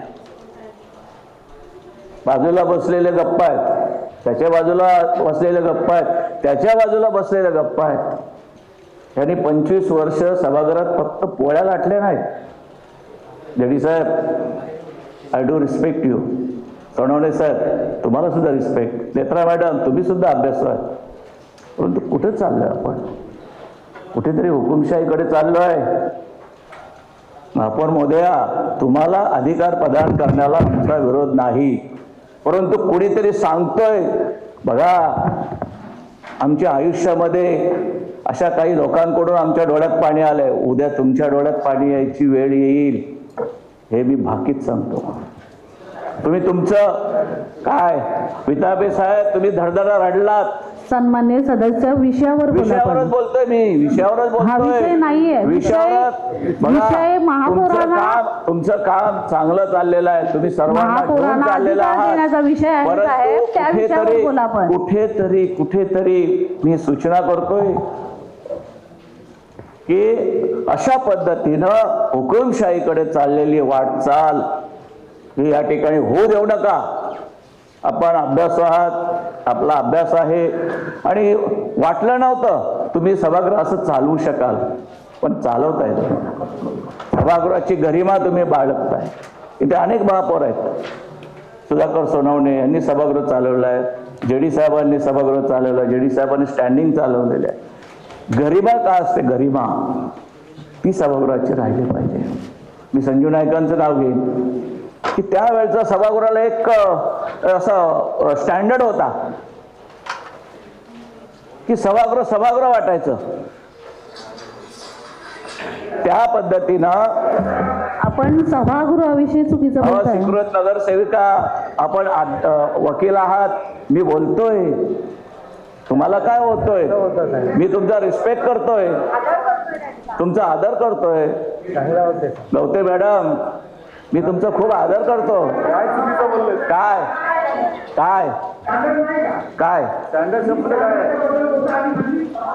हो, काय अर्थ काय काय कळलं तुम्हाला? मी बोलतो ना, आम्ही ज्या वेळेला सन्माननीय महापौर संजय नाईक असताना कुठलीही गोष्ट बोलले त्यांनी एकच म्हणायचे, पाटील साहेब, ही खुर्ची आहे, ही खुर्ची दिसते, फक्त याच्या मागचे काटे दिसत नाहीत. हे सर्व पचवून घ्यायचे. डी.आर. पाटील होते, डी.आर. पाटलांचं नाव घेता येईल. अरे क्या सभागृह आहे. तुकाराम नाईक होते, काय सभागृह होता. आणि आज कुठे चाललोय आपण हे तुम्हाला कळत नाही. मागे राहून आज कुठे चाललोय? अहो, हा कलगीतुरा ऐकायला आणि या ठिकाणी जनतेने निवडून दिलेलं नाही आम्हाला. सन्माननीय सदस्य, आपण विषयावर बोला. हो, ऍडव्होकेट गवते मॅडम, माईकवर बोला. साहेब, महापौर मॅडम, मुळात मी परवानगी न घेता त्यांनी सांगितले, इशारा केला म्हणून मी उभी राहते, त्याबद्दल माफी इशारा नाही केला, रिक्वेस्ट केली. रिक्वेस्ट इशारा कसा करणार? ते अर्थ तोच आहे साहेब. मला फक्त एवढेच विचारायचं, स्टँडर्ड आणि अनस्टँडर्ड, म्हणजे स्टँडर्ड नाही आहे असं काय, आणि नक्की काय स्टँडर्डची व्याख्या आहे ती मला कळावी. म्हणजे इथे बसलेल्या लोकांपैकी कोणाला स्टँडर्ड आहे आणि कोणाला स्टँडर्ड नाही आहे ते आम्हाला कळू तरी दे. म्हणजे आम्ही स्टँडर्डलेस आहोत का? आम्हाला कळू तर दे ना. म्हणजे पहिल्याच्या लोकांना स्टँडर्ड होता आणि आताच्या लोकांना स्टँडर्ड नाहीये. सन्माननीय सदस्य महोदया, मी माणसाचा स्टँडर्ड या ठिकाणी वाच्यता केलेली नाही.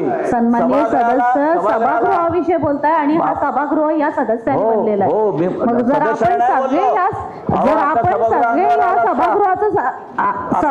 आपण संपूर्ण सदस्य या सभागृहाचा भाग आहोत, मी तर आपण या सभागृहाला गरिमा राखूनच बोलतोय. महापौर महोदया, तुमचा मान सन्मान आदबईनं बोलतोय.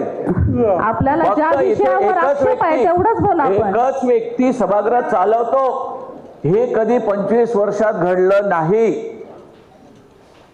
कोणाला बोलायचा अधिकार आहे ते? प्रत्येक मी सदस्याला माणसाचा standard बोलायचा चान्स सांगितला दिला नाही, जातो वाशीवाले. साहेब. मी माणसाचा नाही, दिघावाले. मी माणसाचा स्टँडर्ड नाही सांगितला. सभागृहाची गरिमा काय असते ही तुम्ही राखलंय, पण त्यांनी राखायला पाहिजे ना प्रत्येक गोष्ट. काय मी काय नाचगाणं करतोय इथे? नाचतोय काय मी नाचतोय का? सन्माननीय सदस्य, आपण विषयावर संधी द्यावी. सन्माननीय सदस्यांना माझी विनंती आहे की आपण विषयावर बोला. सभागृहाची दिशा दुसरीकडे चाललंय, आपण विषयावर बोला. नाही चालत, नाही मी सभागृहाची गरिमा टिकेल अशा पद्धतीने बोलतोय.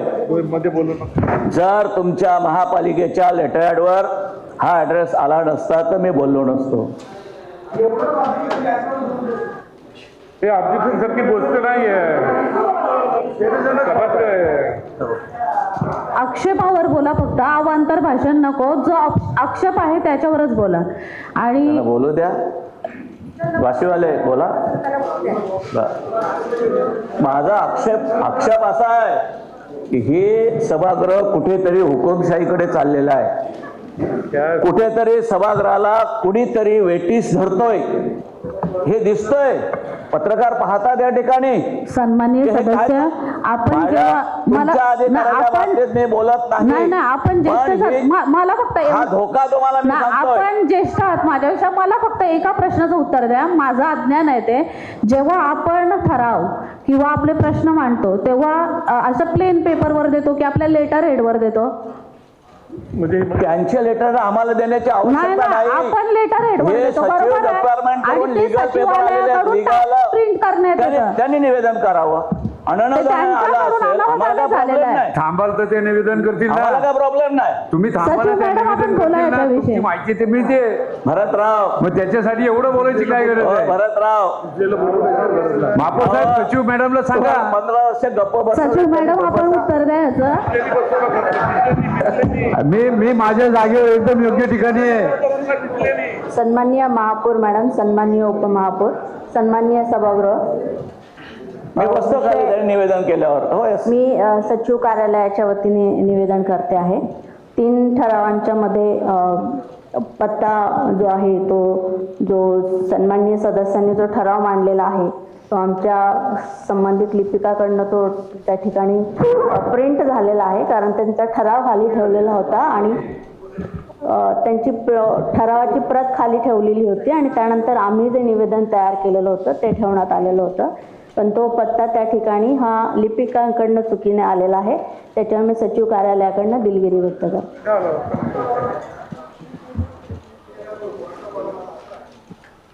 बोला सदस्य. मी बोलतो, ठीक आहे. या ठिकाणी आपण मांडलेल्या अजेंडावरती माझा नाही आहे. जेव्हा कधी शासकीय GR येईल तेव्हा शासनाचा पत्ता त्या ठिकाणी असेल, जेव्हा तो महापालिकेला उद्देशून असेल तेव्हा अजेंडावरती येईल की राज्य शासनाचं हे पत्र. या ठिकाणी माझा सागर ज्ञानेश्वर नाईक यांनी मांडलेला ठराव आहे. ठरावामध्ये त्याचा विषय आहे आणि पाठीमागे माझा ठराव मोठा असला करणार माझं पत्रच लावून येईल. ते काय ब्लँक नाही येणार. कारण की जेव्हा मी ठराव मांडलेला आहे तर माझ्या लेटर हेड सहितच येणार ते ऑर्डर, पॉइंट ऑफ ऑर्डर, नियम सांगा. यस, हा ठराव अशासकीय आहे, मान्य आहे, अशासकीय आहे. ह्याला कुठल्या कायद्याचा आधार आहे? मग जे 383 ठराव आल्यात त्या ठिकाणी प्रत्येकाच्या ठरावाच्या बाजूला प्रत्येकाचं जे पत्र पाठवलंय ते का नाही दिलं? सभागृह म्हणजे फक्त सागर नाईक आहेत. तुमच्या ठरावाचे पत्र दिल्यात ते का नाही दिले? मग असू दे, काही असू द्या. फक्त या अख्ख्या सभागृहाला 110-11 मध्ये सन्माननीय सदस्य सचिव मॅडमनी सांगितलेलं आहे की प्रिंटिंग मिस्टेक आहे. बरोबर आहे प्रिंटिंग मिस्टेक. मॅडम त्यांचा लेटर फक्त सभागृहात येतो. उपमहापौरांचा काय येत नाही, तुमचा काय येत नाही. तुमचा यायला पाहिजे प्रत्येक सभागृहामध्ये, तुमचा येत नाही. तो विषय त्यांचा मोठा असल्याने तो प्रिंटिंग मिस्टेक मध्ये आलेला आहे. काय मोठा? कोणी त्याला विरोध केला? कोणी विरोध केला? फक्त सागर नायकांचे जर रिटायर्ड येत असतील तर आम्ही सभागृहात पोळ्या लाटायला आलो नाही. आमच्या लेटरेटचे उद्या येऊ द्या ना, प्रत्येकाचं करू द्या ना. त्यांनी काय बोललं, त्यांनी आता काय बोललं त्याला उत्तर देतो मी. पॉइंट ऑफ ऑर्डर अशीच नाही घेतलं अशोकराव.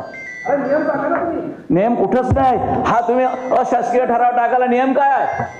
पॉइंट ऑफ ऑर्डर बोला. अशासकीय आहे, शासकीय आहे, त्याचा नियम सांगा जरा. मला माहित नाही ना. तुम्ही कायद्याने सांगता, प्रत्येक गोष्ट घालू नका. अशासकीय आहे, नियम मला माहित नाही. साहेब मला नसेल माहित तर सभागृहात वाया घालू नका. मॅडमांनी त्यांची चुकी एक्सेप्ट केलेली आहे, मग ह्याच्यावर बोलण्यात अर्थ काय आहे सदस्य?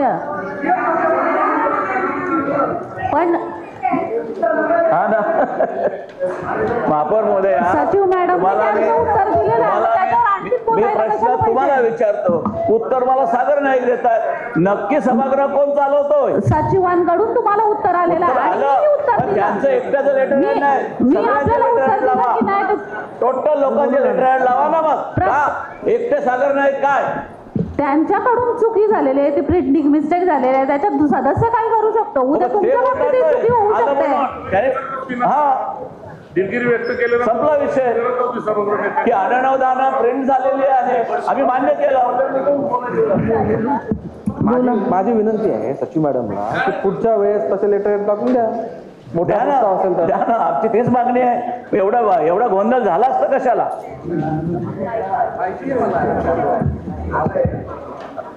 सन्माननीय सागर नाईक साहेब, आपला विषय मांडा. पण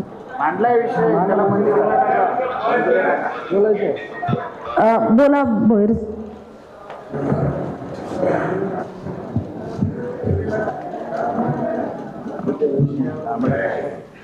सन्माननीय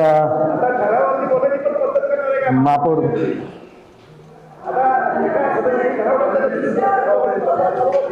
नाही, हा त्यांच्या व्यक्तिगत ऐका तुम्हाला स्पष्टीकरण सांगतो.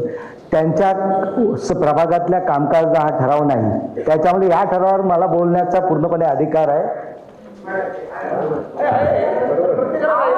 ऐका, इथं सभागृहात प्रत्येक सदस्याला बोलायचा अधिकार आहे. आपण बोलू शकता भोईर साहेब. धोरणात्मक निर्णयावर बोलू शकतो. ठीक. सन्माननीय महापौर महोदय, सन्माननीय उपमहापौर साहेब, सन्माननीय आयुक्त साहेब, सन्माननीय सभागृह नेते, सन्माननीय स्थायी समिती सभापती, सन्माननीय विरोधी पक्षनेते, सर्व सन्माननीय सदस्य, सन्माननीय पत्रकार बंधू, सन्माननीय अधिकारी वर्ग, या ठिकाणी सभागृह नेत्यांनी ठराव मांडलेला आहे. महानगरपालिका मुख्यालय व संलग्न परिसर व्यवस्थापन सुविधा उभारणी, प्रोटोकॉल व शहरस्तरीय सांस्कृतिक जनजागृती उपक्रम या संदर्भात महापौरांना प्राधिकृत करण्याबाबत. आणि बोलताना त्यांनी आपल्या याच्यामध्ये सांगितलं, ह्या सभागृहातलं लाईटचं नियोजन, कधी कधी मागच्या बाहेरच्या कार्पेटचं हे ते वगैरे. महापौर महोदया, अध्यक्ष महोदय, या ठिकाणी हे संपूर्णपणे मुख्यालय पाहण्याचं किंवा त्या कार्यक्रमाचं आयोजन करण्याचं आणि त्या कार्यक्रमाच्या अनुषंगातून इतर व्यवस्थापन पाहण्याकरता या सभागृहाने वेळोवेळी काही निर्णय घेतले असतील कामकाजाच्या अनुषंगातून. आणि महापौर महोदय, आपल्याला पूर्ण अधिकार आहे, आपण या सभागृहाचे सर्वोच्च प्रमुख आहात, किंबहुना या नगराचे प्रमुख आहात आपण एक महानगरपालिकेच्या दृष्टीने. परंतु या कामकाजाच्या अनुषंगातून कार्यकारी अधिकार त्या ठिकाणी आयुक्तांना दिलेले असतात आणि आयुक्तांच्या माध्यमातून त्या ठिकाणी मग उपायुक्त असतील, अतिरिक्त असतील, कोणी विभाग त्या विभागाचे प्रमुख असतील, ह्याचे प्रमुख असतील. मग आपल्याला अधिकार नाहीत असं कोण म्हणतंय का? म्हणजे मला प्रश्न पडलाय तो, म्हणून विचारतो मी की आपल्याला महापौरांना या सर्वावर नियंत्रण ठेवण्याचे अधिकार नाहीत का, असं मला प्रश्न पडलेला आहे. म्हणजे की अधिकाऱ्यांना अधिकार आहेत की तुम्हाला नाहीत? महापौरांना एखाद्या ह्या कार्यक्रमाच्या आयोजनाच्या अनुषंगातून प्राधिकृत करावं. महापौर साहेब, आपण महापौर आहात. आपण महापौर असताना आपला तो अधिकार आहे. कोणी नाकारायची कोणाची हिंमत आहे? मुद्दाहून त्या भाषेत बोलतो. कोण नाकारेल? अधिकारी नाकारू शकतो की नगरसेवक नाकारू शकतो की एखादा काही खालचा इथला कर्मचारी नाकारू शकतो? नाही ना. जे काही त्या ठिकाणी कार्यकारी अधिकार देता आपण दिलेले आहेत, सभागृहाने शासनाने दिलेले आहेत. त्याच्यामध्ये 65 नुसार त्या ठिकाणी मला वाटतं 65 की 67 काहीतरी नियम आहे, त्यानुसार कार्यकारी पूर्ण अधिकार आयुक्तांना दिलेले आहेत. मग आयुक्त जेव्हा हे सगळं संपूर्णपणे पाहतात, त्याच्यामध्ये ह्या सभागृहाचे जे काही लाईट असतील, मुख्यालयाचे असतील, हे कोणी पाहत नाहीत का? त्यांच्याकडून काम योग्य प्रकारे होत नाही याचा अर्थ त्या कर्मचाऱ्यांकडून, त्या अधिकाऱ्याकडून ते काम योग्य प्रकारे होत नाहीत, ज्याच्यामध्ये तुम्हाला स्वतः लक्ष द्यावं लागते. मग याच्यामध्ये चूक कोणाची आहे? अधिकाऱ्यांची चूक आहे, कर्मचाऱ्यांची चूक आहे, माननीय आयुक्तांची चूक आहे की आपण, म्हणजे मी बोलतो याचा गैरअर्थ करू नका की आपण कुठे कमी पडलो. मला समजत आपला अधिकार आहे ना. महापौरांचा अधिकार नाही असं कुठे म्हटलेलं आहे? मला दाखवा ना, अधिनियमात दाखवावं. आपण अधिनियम करतो, अधिनियमात दाखवावं महापौरांना हा अधिकार नाही. महापौरांना अधिकार पूर्ण आहे, ठीक आहे. तो कार्यकारी अधिकार माननीय आयुक्तांकडे दिलेला असतो. त्यांना इतर व्यवस्थापन, इतर खर्च, इतर सगळं नियोजन, इतर सगळं नियंत्रण, मग त्यांच्या जबाबदारीतून ते काम होत आहे ना. मग ते योग्य प्रकारे होत नाही का, हे पाहिलं पाहिजे ना. आणि आपण कधीही विचारू शकता कोणालाही, आपला अधिकार आहे तो, कोण नाकारणार आहे? अधिकाऱ्याला आपण बोलू शकता का लाईट सभागृह का व्यवस्थित एसी चालत नाही? सभागृहामध्ये जी काय आज त्या ठिकाणी खाली कार्यक्रम घेतलेला आहे, त्या अनुषंगातून तो का नाही, कोण नाकारणार आहे तिथे? एवढं आपण महापौरांना कमी अधिकार आहेत की नाहीत हे आपण का दाखवायचं? एखाद्या गावचा सरपंच असतो, त्याचा पूर्ण अधिकार असतो, त्या सचिवाचा अधिकार नसतो. तो सांगतो सचिव त्या ठिकाणी काय चूक, काय बरोबर सूचना करतो, पण पूर्णपणे निर्णय घेण्याचा अधिकार त्या ठिकाणी महापौर साहेब आहेत. आणि या सभागृहाने, जेव्हा तुम्ही महापौर होता तेव्हा सभागृहाने दिलेलाच आहे तुम्हाला. आणि अध्यक्ष म्हणून या सभागृहात निर्णय घेण्याची आपला अधिकार आहे. आम्ही विरोधात येतो, त्या ठिकाणी बोलतो, त्यातलं सत्य काय सांगणं हा आमचं काम आहे. निर्णय कुठला मान्य करायचा नाही करायचा हा तुमचा अधिकार आहे, तो कोण नाकारणार आहे? उद्या ते आयुक्तांना पटलं नाही पटलं, परंतु निर्णय घेण्याचा अधिकार तुमचा आहे ना तो. मग त्या अनुषंगातून तर या कामकाजामध्ये काही कामचुकारपणा होत असेल, योग्य लक्ष दिलं जात नसेल, खर्चामध्ये त्या ठिकाणी योग्य नियंत्रण होत नसेल, आपण बोलवा ना, अधिकाऱ्याने सांगा. त्या अधिकार देण्याबद्दल आमचं काही हे नाही, विरोध नाही. महापौरांना अधिकार आहेतच द्यायला, ते काय सर्वस्वी आहेत पूर्ण अधिकार. जेडी साहेब तुम्हाला अधिकार नव्हते काय? सोनवणे साहेब तुम्हाला नव्हते अधिकार? नाही तसं नाही, अधिकार येतात. आपणच आपली बाजू कमकुवत का करायची असं मला. सन्माननीय सदस्य प्रस्तावावर बोला. प्रस्तावावरच बोलतो मी हा प्रस्तावच आहे. हा प्रस्तावच बोलतो मी प्रस्तावाच्या बाहेर अजिबात बोलतो नाही. प्रस्तावाचा विषय डावलून मी बोलतच नाही कधी.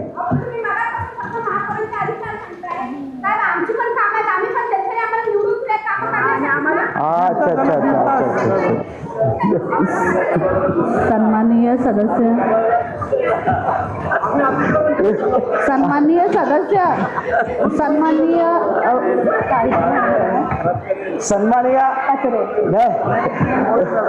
सन्माननीय सदस्य मॅडम, आपण बी चांगल्या हेतूने बोलतोय.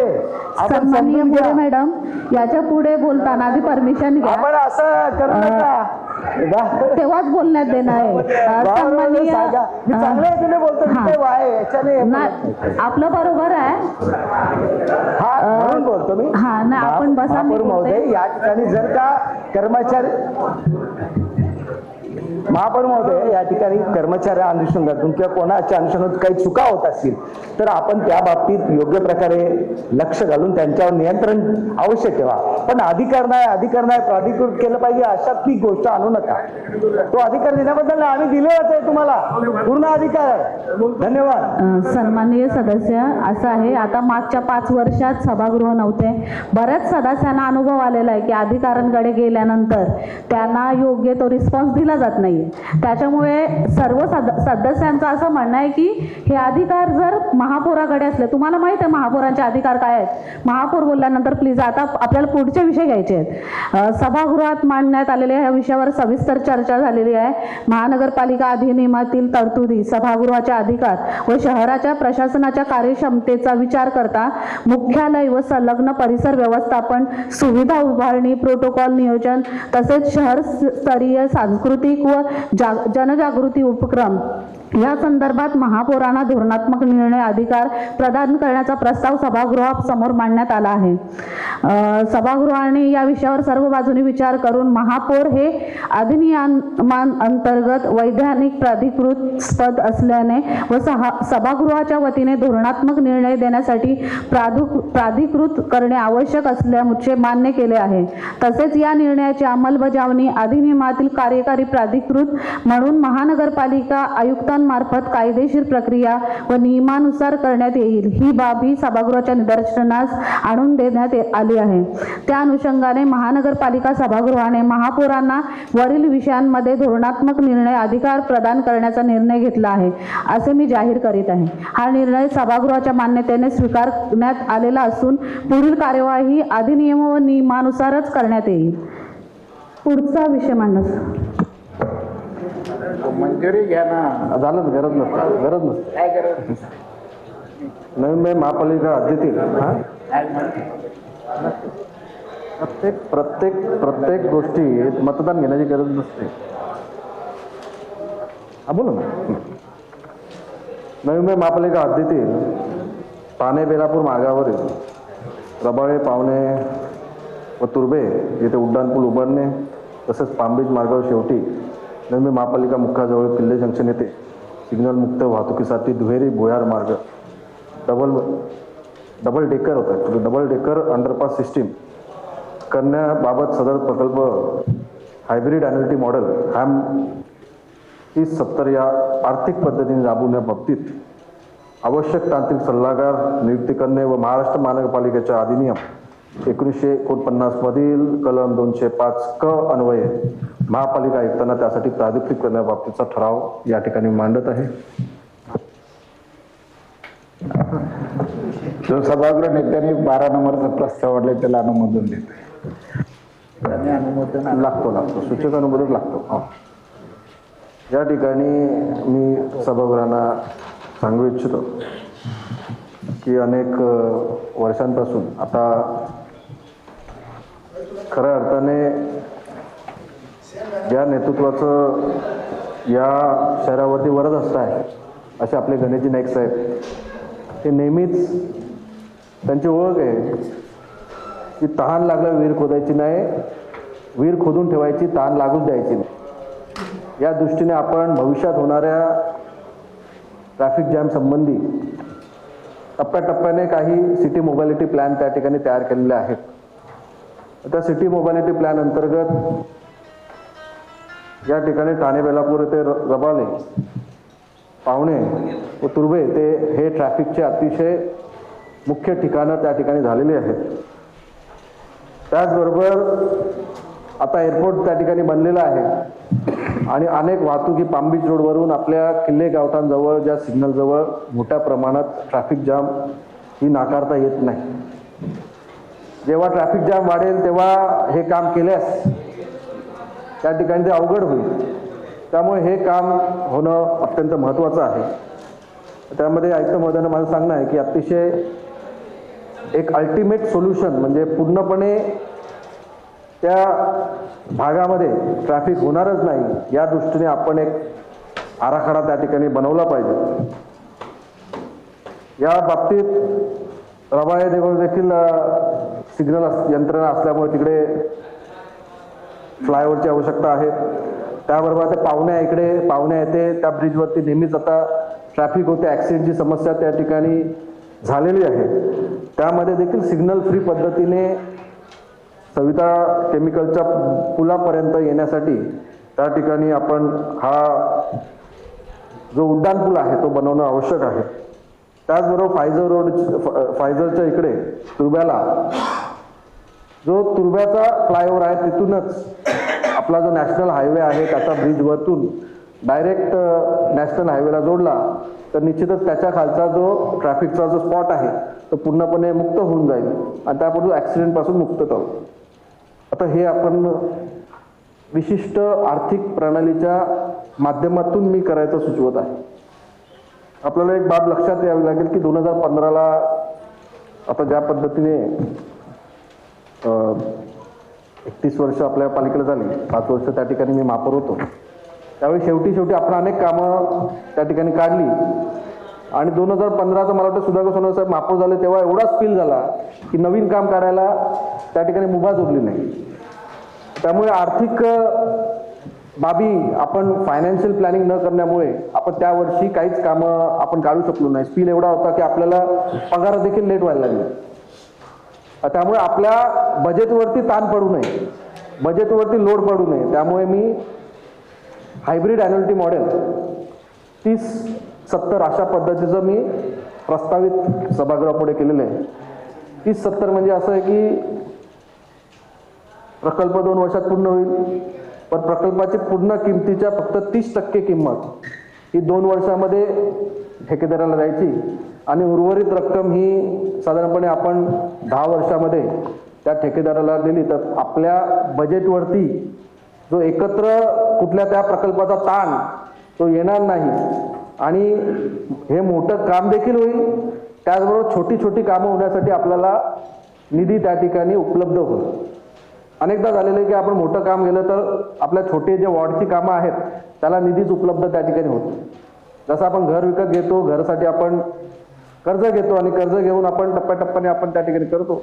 अशाच माध्यमातून हे नॅशनल हायवे त्या ठिकाणी आपले NHAI, आपले PWD, MSRDC हायब्रिड ॲन्युअलिटी मॉडेलवरती त्या ठिकाणी काम करतात आणि असं आपण केलं तर निश्चितच आपली एक फायनान्शियल प्लॅनिंगच्या माध्यमातून आपल्या बजेटवरती ताण न पडता आपल्याला लवकरात लवकर सुविधा भेटू आणि अशाच प्रकारे पुढे देखील आपण काही प्रकल्प पहिल्या टप्प्यामध्ये मी सभागृहापुढे हे प्रकल्प त्या ठिकाणी मांडत आहे.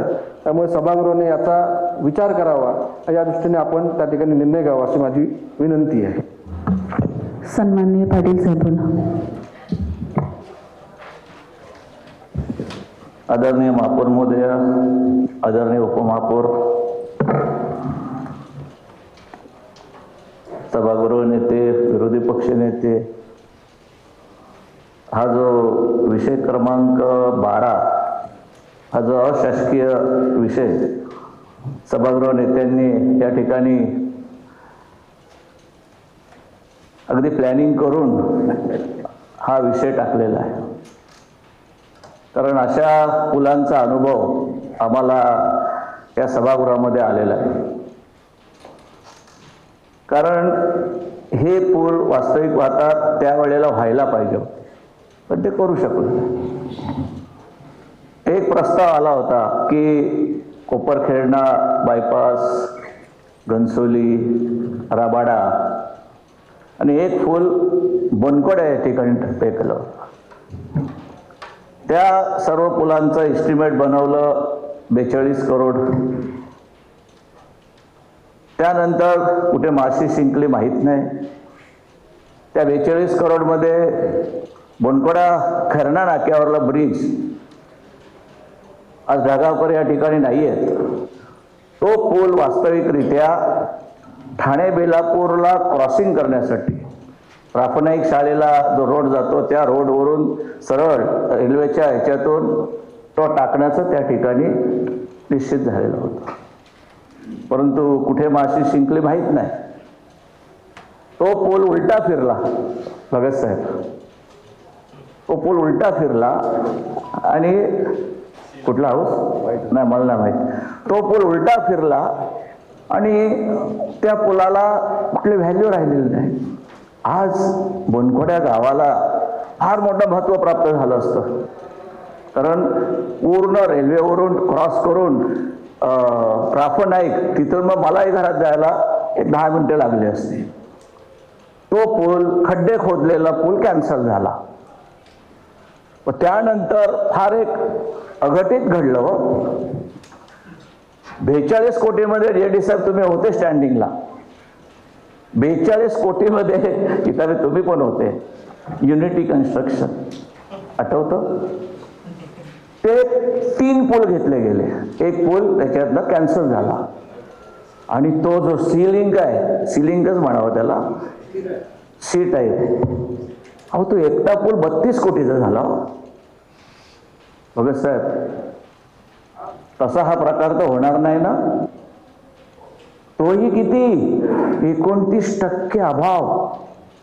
पूल ह्याला काय म्हणू? तशा प्रकारचा तर हा प्रकार नाहीये. महापालिकाची तिजोरी पूर्ण खाली होईल. त्यांनी स्वतःच सांगितलं की ही पुलं बांधली, फार हुशार आहेत ते आणि कायद्याने अगदी चतुर आहेत सगळ्या गोष्टीमध्ये. त्यांनी ते बोलून दाखवलं. आहेत दिसते, कारण सभागृहात तुम्हाला बोलायला काही चान्सच नाही ठेवलाय त्यांनी. त्यामुळं हा प्रस्ताव साहेब 58 महिने बाकी आहेत. किती? 58 महिने. त्याच्यामुळे ती चिंता करू नका. तर ह्यामध्ये कुठेतरी माशी शिंकते. सभागृहाने याचा विचार पास करा. हा असे ठराव आहे. करायचं नाही करायचं बाजूवाले बसल्यात. महापौर महोदय आहेत आणि त्यामुळं ह्या ठरावामध्ये कुठेतरी वास येतोय हे या ठिकाणी मला नमूद करायचं होतं. तो प्रकार बोनखोड्याचा पूल हटवून जो 32 कोटीला आणला आणि 29% अभावला आणला, असा प्रकार होता कामा नये. महापालिका ह्या पुलांमध्येच बुडून जाईल, तेव्हा याची आपण काळजी घ्यावी. महापौर शब्द काढायचा. इथापे साहेब बोला. एक मला शब्द काढायचा त्याच्यामध्ये. सभाध्यक्ष महोदय, एक शब्द त्या ठिकाणी काढून टाकावा त्यांचा, की अशासकीय प्रस्ताव आहे. अशा प्रकारचा कुठलाही अशासकीय शासकीय प्रस्ताव उल्लेख नसतो. पत्रकार मीडियामध्ये वेगळा मेसेज जातो त्या माध्यमातून.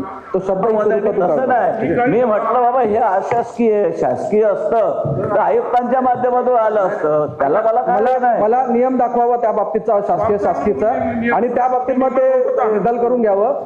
हा प्रस्ताव शासकीय शासकीय नाही. विधिज्ञ तुम्ही एवढे विधिज्ञ असताना मला का तुम्ही बोलायला लावता मॅडम? का बोलायला लावतात त्यांनी? हे मी सत्य बोललं, त्यांना राग कशाला यायला पाहिजे? आपण याविषयी नियम दाखवा. नियम सांगा. नियम म्हणजे जो प्रशासनाकडून ठराव येतो त्याला शासकीय म्हणतात आणि जो माझ्या वैयक्तिक असतो तो अशासकीय असतात. सभागृहांचे हे गेले ना आमचे 25 वर्ष इथे. आम्ही हम बोले सो कायदा आम्ही नाही मानत. ठीक आहे. अहो तसंच चाललंय तसंच चाललंय. ऐकून घ्या. तसंच चाललंय. तुम्ही एकटेच बोलताय. बसून घ्या. मला बोलू द्या. मला बोलायला सांगितलं त्यांनी. बघा महापौर, तुम्ही सांगायला पाहिजे ते सांगतात. मला बोलायला मी त्यांना बोलायला सांगितलं, ते त्यांच्या ठरावावर बोलतात साहेब. हो ऐका, हे कसे बसायला मला सांगू शकतात? तुम्ही मला बोलायला. आपण बसा ते सांगतो. ओके. मी बोललो हम करोचा कायदा आम्ही करत नाही. आम्ही जे बोलतो त्याला कायद्याचा आधार आहे. कायद्याचं नमूद आपण कलम वगैरे सांगतो, पण आपण बोलता तोच कायदा आहे आपण कशामुळे मानू? तुम्ही बोलताय प्रशासनाकडून येतो तो शासकीय प्रस्ताव आणि आपण जो मांडलाय तो अशासकीय ठराव. हा नियम मी तिथले सभागृहापुढे आपल्या समोर सांगेन की हा अशासकीय ठराव आहे. तुम्ही नियम दाखवा, आम्ही दाखवू. तुम्ही बोलाल तो कायदा का होईल? त्यामुळे तो शब्द त्या ठिकाणी कृपया काढून टाका आणि त्या ठिकाणी मीडियामध्ये चुकीचा मेसेज त्या ठिकाणी जातो. अशासकीय ठराव हा विषय नाहीये. सचिव मॅडम तो शब्द काढा विषयात. इतापे साहेब बोला. सन्माननीय महापौर महोदय, सन्माननीय उपमहापौर, सन्माननीय आयुक्त, सन्माननीय सभागृह नेते, सन्माननीय विरोधी पक्ष नेते, प्रेक्षकातील प्रेक्षक आणि पत्रकार बंधू. महापौर महोदय, जो विषय क्रमांक जो 12 आहे त्या संदर्भात आदरणीय सभागृह नेते सागरजी नाईक साहेब यांनी हा प्रस्ताव टाकला आहे. सागरजी नाईक साहेब, मी आपलं अभिनंदन करतो की हा प्रस्ताव टाकत असताना आपण चतुरस्र पद्धतीनं विरोधकांनीच मान्य केले म्हटल्यावरती मी काय अतिशय हुशार आणि कल्पकतेनं असं विरोधकांनी म्हटल्यावरती मला पण ते म्हणावंच लागणार आहे. तसं आहे. आपलं मनापासून अभिनंदन. महापौरमध्ये मला या माध्यमातून एकच आपल्याला सूचित करायचं आहे की ज्या पद्धतीनं ठाणे वेलापूर मार्गावरील रबाले असेल, पाहुणे असेल, तुर्भे असेल, पाम बीच मार्ग